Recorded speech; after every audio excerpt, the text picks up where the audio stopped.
다 같이 하나님의 말씀 누가복음 3장 2절 말씀부터 9절 다 같이 봉독하시겠습니다. 안나스와 가야바가 대제사장으로 있을 때 하나님의 말씀이 빈들에서 사가랴의 아들 요한에게 임한지라. 요한이 요단강 부근 각처에 와서 죄사함을 받게 하는 회개 침례를 전파하니 선지자 이사야의 책에 쓴 바 광야에서 외치는 자의 소리가 있어 이르되 너희는 주의 길을 준비하라. 그의 오실 길을 곧게 하라. 모든 골짜기가 메워지고 모든 산과 작은 산이 낮아지고 굽은 것이 곧아지고 험한 길이 평탄하여질 것이요 모든 육체가 하나님의 구원하심을 보리라 함과 같으니라. 요한이 침례 받으러 나오는 무리에게 이르되 독사의 자식들아 누가 너희에게 일러 장차 올 진노를 피하라 하더냐. 그러므로 회개에 합당한 열매를 맺고 속으로 아브라함이 우리 조상이라 말하지 말라. 내가 너희에게 이르노니 하나님이 능히 이 돌들로도 아브라함의 자손이 되게 하시리라. 이미 도끼가 나무 뿌리에 놓였으니 좋은 열매 맺지 아니하는 나무마다 찍혀 불에 던져지리라. 아멘. 할렐루야. 감사합니다. 하나님께서 여러분의 삶 가운데 가정 가운데 평강과 강건한 축복으로 함께 하시길 축원합니다. 우리가 주일날 누가복음 말씀을 지난주에 이어서 오늘도 같이 읽고 은혜를 나누고자 합니다. 사실 코로나 전에 누가복음 1장부터 2장까지 쭉 이어서 설교를 하고 있었습니다. 코로나가 터지고 난 다음에 코로나 기간 동안 사도행전 말씀을 함께 살펴가면서 은혜를 나눴어요. 코로나가 끝난 이후 이제 다시 누가복음 말씀을 차례로 읽어가면서 여러분들과 함께 은혜를 나누고자 합니다. 2000년 기독교 역사 속에서 지금까지 변함없이 행하고 있는 종교 의식이 있습니다. 2000년 동안 멈추지 않고 행하는 종교 의식, 그 중에 하나가 무엇인가 하면 침례라는 종교 의식은 2000년을 이어오는 기독교의 아주 중요한 종교 의식입니다. 성경 말씀, 신약 성경 말씀을 보면 침례가 처음 등장하게 됩니다.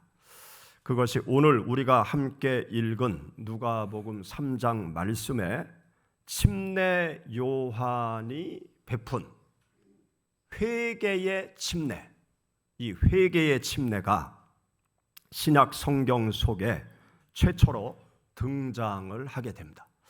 침례 요한이 요단강가에 서서 침례 요한 선지자의 말을 듣기 위해서 이스라엘 백성들이 몰려왔을 때 이스라엘 백성들에게 무엇을 외치는가 하면 회개해라. 회개에 합당한 열매를 맺어라. 그러면서 회개를 결단하는 침례 의식을 요단강에서 행했습니다. 수많은 이스라엘 백성들이 죄악을 다 벗어 던지고 죄를 다 씻고 새로운 삶을 살아가겠다는 결단의 표시로 침례 요한이 요단강에서 베푸는 침례를 받았어요. 요단강 물속에 푹 들어갔다가 나오면서 내 죄를 다 씻어버리고 새롭게 하나님의 뜻대로 살겠습니다. 그렇게 마음의 결단을 하는 침례를 다 받았습니다. 그 자리에 누가 찾아오셨는가 하면 예수님께서 찾아오셨어요. 예수님께서 찾아오셔서 침례 요한에게 요구를 하죠. 나에게 침례를 베풀어라. 그러니까 침례 요한이 깜짝 놀라면서 제가 예수님께 침례를 받아야 되는데 어찌 제가 예수님에게 침례를 베풀 수 있겠습니까? 그때 주님께서 이를 행하여 하나님의 의를 이루는 것이 합당하다 그러시면서 예수님께서 요단강에서 침례 요한이 베푸는 침례를 받으셨어요. 예수님께서 침례 요한에게 침례를 받은 그 장소, 그 장소가 어디일까?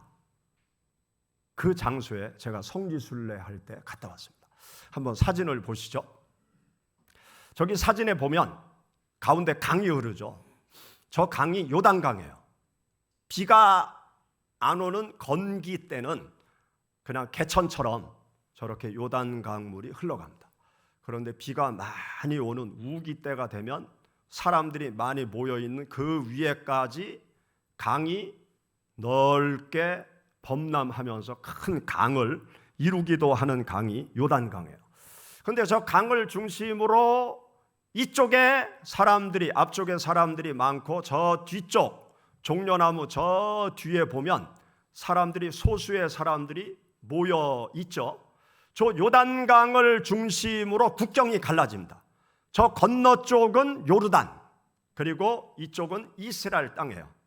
그런데 요르단으로 성지순례를 가면 거기에 모세가 가나안 땅을 바라본 산, 느보산, 그 느보산을 거쳐서 침례 요한이 침례를 주었다고 하는 장소, 예수님께서 침례를 받았다고 하는 장소, 저 요단강 건너편 그 자리까지, 그 침례터까지 사람들이 이제 성지순례하러 옵니다. 그리고 이스라엘 땅을 성지순례하는 사람들은 저 지역까지 가서 저기가 바로 침례 요한이 침례를 주던 장소, 예수님께서 침례를 받았던 장소라고 고고학적으로 입증이 돼서 저기로 전 세계 기독교인들이 다 성지순례를 와요. 저기에 성지순례를 와서 가서 보니까 침례를 받는 사람들이 있어요. 침례를 받는 사람들은 전 세계에서 침례교 교인들이 침례를 받습니다. 그리고 아르메니안 종교, 이 기독교가 로마로 들어가면서 역사 속에서 로마가 동로마, 서로마로 갈라지고 그러면서 서로마를 중심으로 천주교가 쭉 생겨나고 동로마를 중심으로 동방정교회라는 것이 발전해 가기 시작합니다. 그런데 이 동방정교회는 아르메니안 종교, 러시아 종교, 이렇게 그리스 종교 이렇게 나뉘어져요. 그런데 이 동방정교, 그리스 종교, 아르메니안 종교, 러시아 종교, 정교 사람들은 지금까지 침례를 행하는 의식을 해요. 그래서 푸틴이 겨울에도 얼음을 깨고 물속에 풍덩 들어가는 침례, 그 침례 행사, 종교 행사에 푸틴도 참여를 하고 있죠. 이 동방정교는 지금까지 2000년 동안 예수님께서 받으신 침례, 그 침례 의식을 그대로 행해요. 그래서 그리스 정교의 사람들이 저 침례터, 요한이 침례를 주던 장소, 예수님께서 침례를 받던 저 장소까지 와서, 저기가 제가 갔을 때는 흙탕물이더라. 흙탕물임에도 불구하고 여기에서 예수님이 침례를 받으셨다, 우리도 침례를 받자, 그러면서 흙탕물 속으로 풍덩 들어갔다가 나오는 그런 침례받는 모습을 제가 보았습니다. 그런데 예수님께서 침례 요한에게 침례를 받으셨는데 예수님은 죄가 없는 분이잖아요. 회개할 게 없으신, 죄 없으신 하나님이시잖아요. 그런데 왜 예수님께서 침례를 받으셨을까? 예수님은 어떤 의미의 침례를 받은 것일까?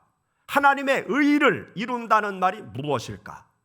예수님께서 많은 죄인들이 침례를 받는 그 침례 장소에 와서 침례 요한의 안수 기도를 받고 물속으로 들어간 데에는 어떤 의미가 있는가 하면, 구약시대에 보면 사람이 죄를 짓죠.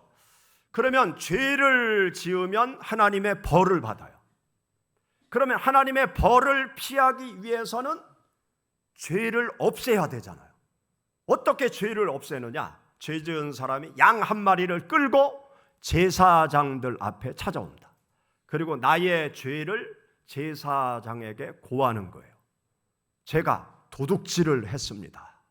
다른 사람을 때렸습니다. 그러면 그 이야기를 제사장이 듣고 끌고 온 양 머리 위에 손을 얹고 또 죄지은 사람의 머리 위에 손을 얹고 제사장이 도둑질한 죄가 양에게로 넘어갈지어다 그렇게 기도를 해요. 그리고 이 양을 목을 따가지고 죽입니다. 그리고 그 피를 받아서 제단에 다 뿌리죠. 그러면 도둑질한 사람의 죄의 형벌을 누가 대신 받았느냐?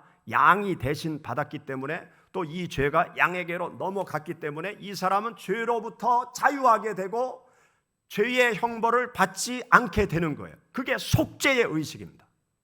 예수님께서 죄 많은 인생들이 침례를 받은 그 물속으로 들어간 것은 죄 많은 인생들 속으로 들어오셔서 죄 많은 인생들의 죄를 다 짊어지신다는 의미가 있어요.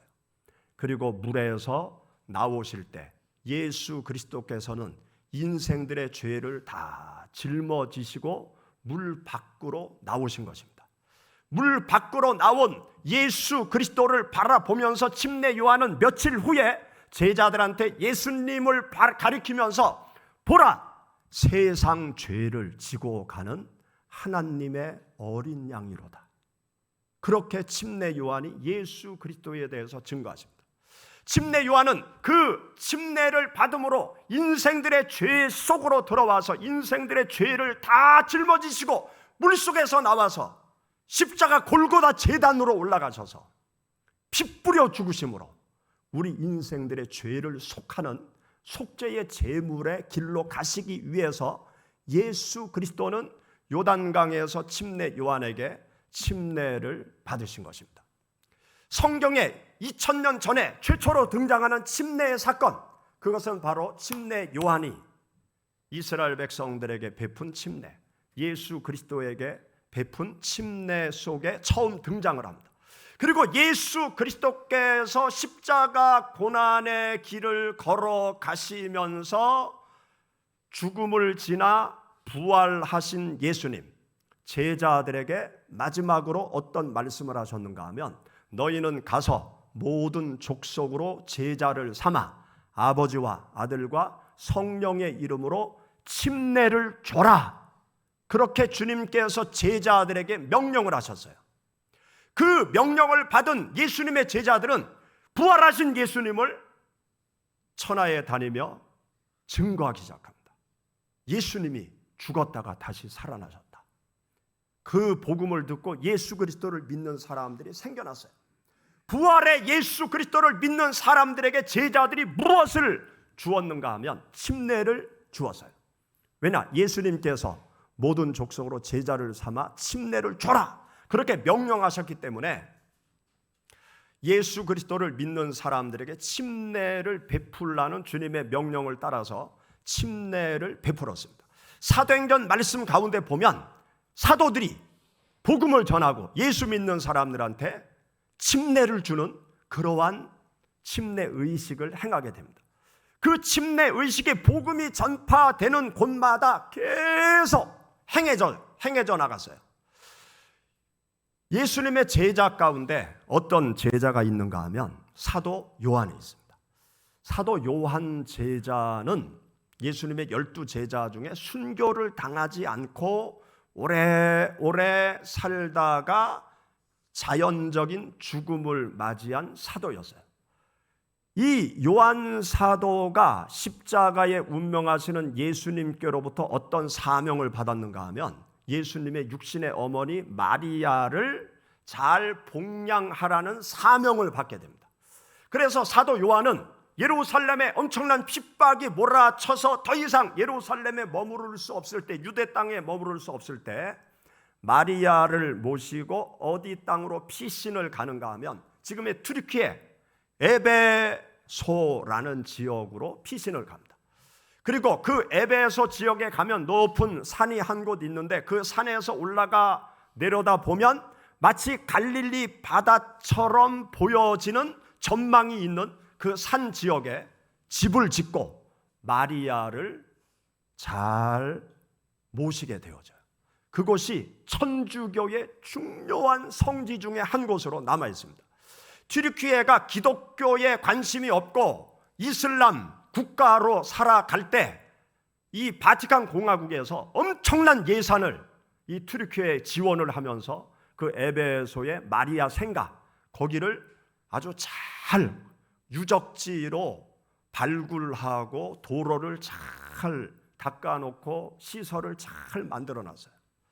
그 지역에 이제 요한이 마리아를 모시고 복음전도 사역을 하면서 그 지역에서 숨을 거두게 되는데, 그러한 요한의 삶을 기념하는 기념교회가 이 에베소의 유적지로 그대로 남아 있습니다. 그곳을 가봤어요. 그곳을 가보니까 그 교회 모습이 있는데 교회 안에 침례탕이 있어요. 한번 사진을 보시죠. 저기가 마리아를 모신 그 사도 요한의 무덤이 있었다라고 하는 장소, 거기에 교회를 전놨는데 기둥들과 이렇게 벽돌들이 남아 있어요. 그런데 그 예배당 안에 보면 십자가 모양의 침례탕이 있습니다. 그 침례탕이 가운데가 깊이 파여 있고 양쪽에 사람이 설 수 있도록 그렇게 디자인을 해놨어요. 그래서 계단, 자세히 보면 계단을 밟고 아래로 내려가면 그 가운데 웅덩이가 파져 있어요. 그리고 옆에 이제 목사들이 거기에 서 있는 사람에게 손을 얹고 이제 기도하고 난 다음에 머리를 꾹 누르면 거기 들어간 사람이 물속으로 푹 들어갔다가 나오도록, 그래서 걸어 나오도록, 그렇게 침례를 교회 안에서 베풀 수 있는 그러한 침례탕까지 만들어 놓았습니다. 2000년 전에 행하던 그 침례 의식을 사도들이 그대로 이어갔다는 역사적인 근거들이 저기에 남아 있어요. 이러한 침례가 이제 세월이 흘러가면서 우여곡절을 겪게 됩니다. 우여곡절을 겪으면서 이 침례에 대한 교리가 변질되어져요. 어떻게 변질되어지는가 하면, 이 침례라는 것은 의식이고 구원받은 사람이 참여하는 의식이고, 구원받은 사람이 내가 구원받았다는 것을 많은 사람들에게 공포하는 하나의 의식이에요. 침례라는 것이 이제 물속으로 들어갔다 나오잖아요. 물속으로 들어갔다 나오는 이유가 있어요. 이것은 예수 그리스도께서 죽음의 자리로 들어가셨다가 다시 부활하셨다, 그러한 의미로 물속에 들어갔다 나오는 거예요. 그리고 내가 물속으로 들어갔다 나오는 것은 내가 예수님을 믿는다는 것은 예수님과 하나가 되는 거다. 예수님과 하나가 되어서 죄악된 나는 죽는다.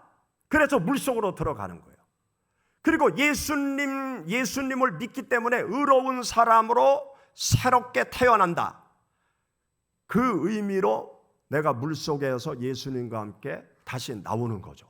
새로운 생명체로 거듭났다. 그래서 이제 새로운 삶의 길을 걸어가겠다. 예수 그리스도를 평생 나의 주인으로 모시고 예수 그리스도만을 따르겠다는 그러한 결단 속에서 물속에서 나오는 거예요.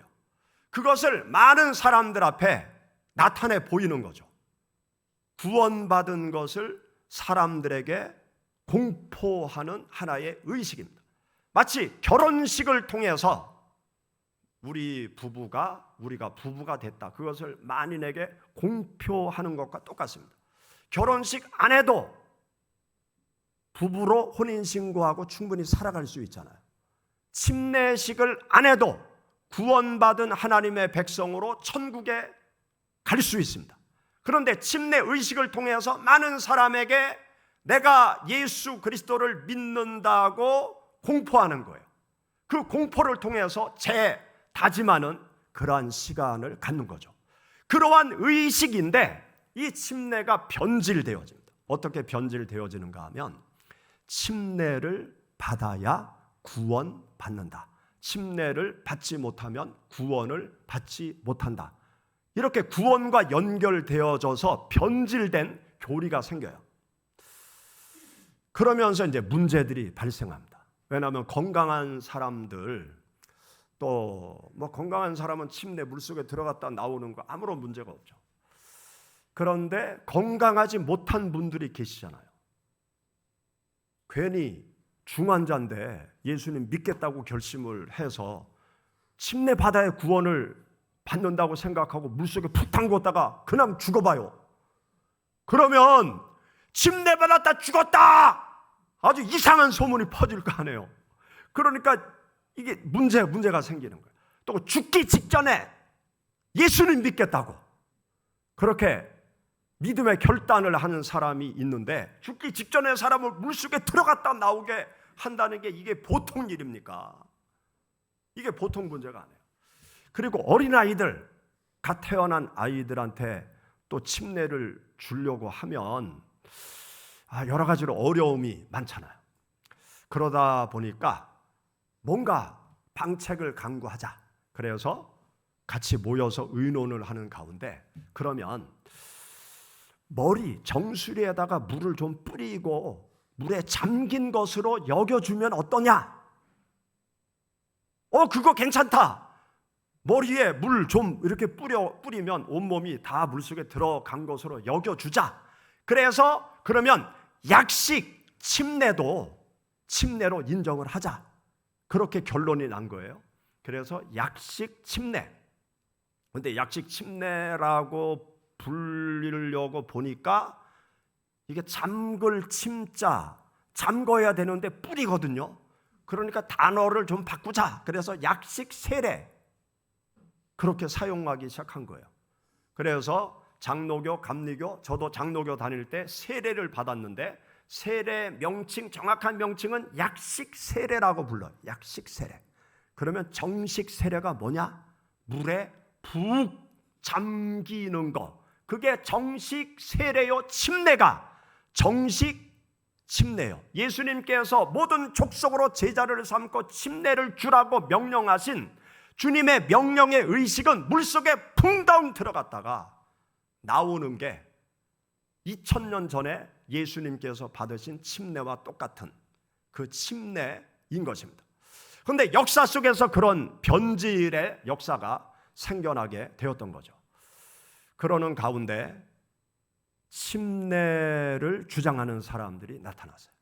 침례를 받아야 된다. 침례를 받아야 된다. 침례는 구원과 관계없는 거지만 주님의 명령을 우리가 따라가야 된다. 그래서 침례를 강조하고 침례를 주장하는 그러한 무리들이 생겨나게 되었어요. 종교개혁 이후에 구원의 진리를 되찾고 난 이후에 우리가 성경으로 돌아가는데 주님이 명령하신 대로 우리가 신앙의 길을 걸어가자. 그러면 침례를 정확하게 받아야 된다. 그래서 침례를 주장하는 사람들이 생겨났어요. 그 사람들이 재침례 교도. 이 재침례 교도들은 천주교한테 핍박을 받고 장로교한테 핍박을 받고 감리교한테 핍박을 받고 온통 핍박 속에서 살아갔어요. 그래서 침례를 받아야 된다고 주장하는 재침례교 교도들이 신앙의 자유를 찾아서 미국 땅까지 가게 되어집니다. 그게 바로 오늘날의 침례교회예요. 전 세계적으로 가장 많은 교인의 숫자를 가지고 있는 것이 침례교도입니다. 우리나라는 침례교회가 늦게 선교하러 왔기 때문에 원산 이북으로 선교 지역을 정해서 동북 삼성, 만주, 시베리아 쪽으로 침례교가 복음 전도 구역을 삼고 활동을 시작했어요.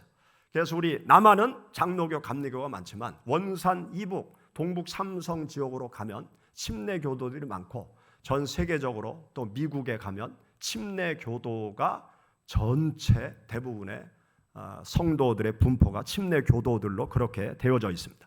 이런 것은 하나님의 진리, 말씀, 하나님 예수님께서 명령하신 그 명령을 따라가는 그 길이 옳다는 것을 반증해 주는 것이죠. 그래서 여러분들이 아직 침례를 받지 아니한 분이 계시면 이번 여름 전교인 수련회 때 우리가 전남 신안군 섬으로 수련회를 가는데 바다에서 올해 침례식을 하려고 합니다.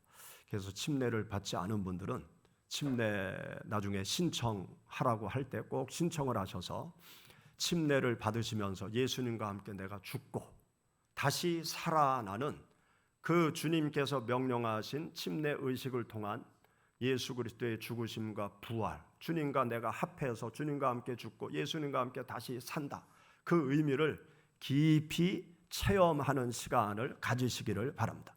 이 침례는 사람이 주는 침례예요. 그런데 성경 말씀에 보면 사람이 주는 침례가 아닌 하나님께서 직접 주시는 침례가 있습니다. 우리는 사람이 주는 침례에 머물러서는 안 되고 하나님께서 직접 우리들에게 주시는, 하나님이 주시는 침례까지 받아야 돼요. 하나님이 주시는 침례가 뭘까요? 사도 침례 요한이 하나님이 주시는 침례에 대해서 가르쳐주고 있습니다. 우리 성경 말씀을 한번 찾아보시죠. 마태복음 3장 11절.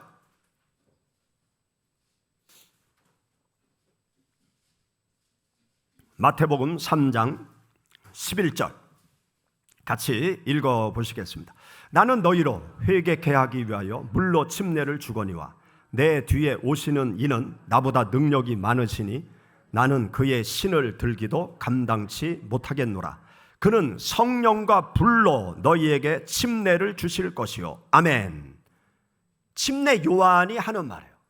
침례 요한이, 그는, 예수 그리스도는 성령과 불로 너희에게 침례를 준다, 그렇게 말씀하셨어요. 예수님이 제자들에게 십자가 죽음의 길로 가시기 전에 말씀하십니다.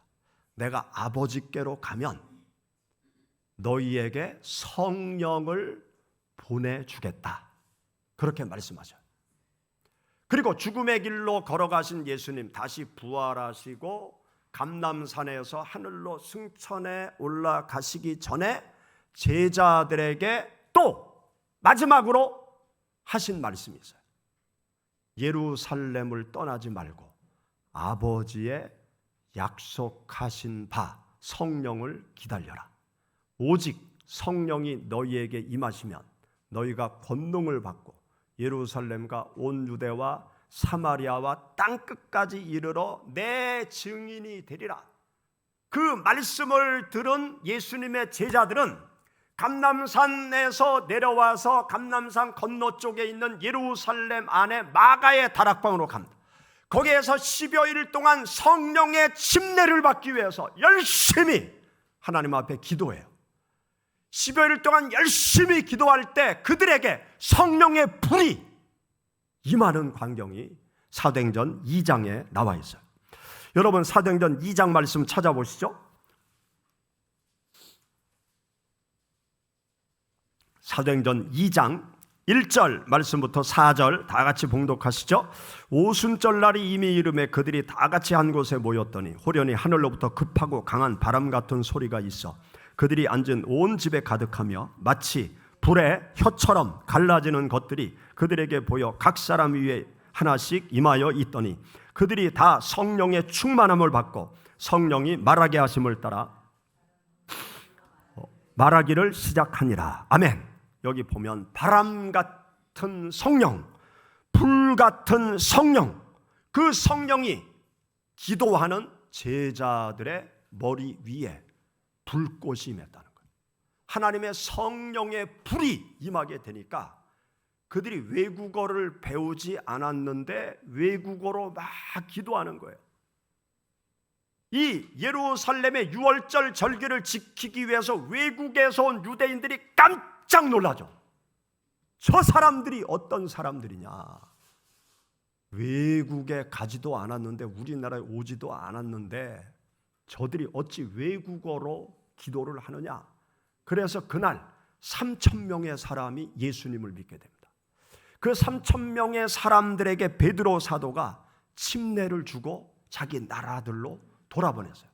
그래서 로마에 베드로가 가기 전에, 바울이 가기 전에 이미 예수 믿는 사람들이 생겨났고 거기에 교회가 생겨졌어요. 예루살렘에 모여온 사람들 가운데 성령의 불을 받고 예수 그리스도를 믿게 된 사람들이 본국으로 돌아가서 하나님의 복음의 말씀을 퍼뜨리기 시작한 것이죠. 예수님의 제자들은 성령의 침례를 받고 확신을 갖게 되었어요. 담대함을 갖게 되었어요. 성령의 불을 받고 뜨거운 열정을 가지고 땅끝까지 찾아가서 복음을 전하는 하나님의 사람들이 되어졌습니다. 우리가 예수 그리스도를 믿고 구원의 확신을 갖는 것으로 끝나서는 안 돼요. 물의 침례로 끝나서는 안 돼요. 성령의 불로 우리 모두가 침례를 받아야 돼요. 성령 충만한 은혜를 받아야 돼요. 그러면 확신을 갖게 돼요. 뜨거운 열정을 갖게 돼요. 주님을 위해서 생명을 걸고 헌신하는 하나님의 사람들이 되어질 수 있습니다. 성령께서 나를 이끌어 가시는 그 하나님의 강력한 힘을 우리가 따라가게 되어집니다. 제가 고등학교 1학년 때 교회 나와서 3개월 지났을 때 교회 부흥회가 열렸어요. 교회 부흥회 때 성령의 불을 받게 되었습니다. 정말 불을 받아 온몸이 불덩이처럼 뜨거워지는 그러한 경험 속에서 방언을 하게 되고 마음속에 성경이 다 믿어지는 믿음의 확신을 갖게 되고 주님을 위해서 살고 싶은 열정이 생기게 되었고 복음을 전하고 싶은 뜨거운 마음이 저를 이끌어갔어요. 그래서 고등학교 2학년, 3학년 때 토요일 날 학생 예배 드리면 일찍 교회 와서 동네 집집마다 교복 입고 다니면서 복음을 전했어요. 또 학교에서 쉬는 시간 되면 또 HR이라고 회의 시간이 있었는데 회의 끝나고 나면 반 아이들한테 열심히 예수님을 증거하는 생활을 했습니다. 제가 그렇게 하려고 해서 그렇게 된 게 아니에요. 저는 교회 나오기 전에 그냥 조용한 내성적인 사람이었어요. 하루 종일 가도 말 한마디 하지 않으면서 그냥 공부만 하고 있던 학생이었어요. 그런데 성령의 불을 받고 나니까 뜨거운 열정이 생기고 주 예수 그리스도의 부활의 복음, 예수 그리스도를 믿고 사람들이 구원받아야 된다는 절박감, 그 절박한 마음이 생겼던 거죠. 그리고 주님의 복음의 말씀을 증거하고 싶은 뜨거운 마음이 저를 이끌어서 목회자의 길로 오게 되었습니다. 바울 사도가 사도행전 19장 말씀에 보면 에베소 지역에 가서 나중에 어떤 얘기를 하는가 하면 너희가 믿을 때에 성령을 받았느냐, 예수 그리스도를 믿을 때에 성령을 받았느냐. 에베소 교회 성도들이 얘기합니다. 성령이 뭐냐? 그게 뭐냐? 우리는 듣지도 체험하지도 못했다. 그러니까 바울 사도가 성령의 침례에 대해서 이야기를 해요. 그리고 하나님 앞에 뜨겁게 기도할 때 그들에게 성령이 임하였다. 성령이 임하니까 방언 기도도 하고 성령의 능력을 체험하면서 주님을 위한 헌신의 길로 나아갔음을 기록해 놓고 있습니다. 여러분, 우리가 예수 그리스도를 믿는 신앙의 길을 걸어갈 때 이성을 넘어 뜨거운 열정으로 주님을 섬기기 위해서는 성령을 체험해야 돼요. 하나님이 주시는 성령의 침례를 우리가 경험을 해야 돼요. 성령의 불이 내 마음에 임하게 되면 뜨거운 열정으로 하나님을 위하여 달려갈 수 있습니다. 여러분들이 지금의 믿음에 머무르지 마시고 예수 그리스도를 믿을 때 성령의 충만함, 성령의 능력, 성령의 불체험 속에서 하나님을 위하여 살아가시는 여러분들이 되시기를 주의 이름으로 축원합니다.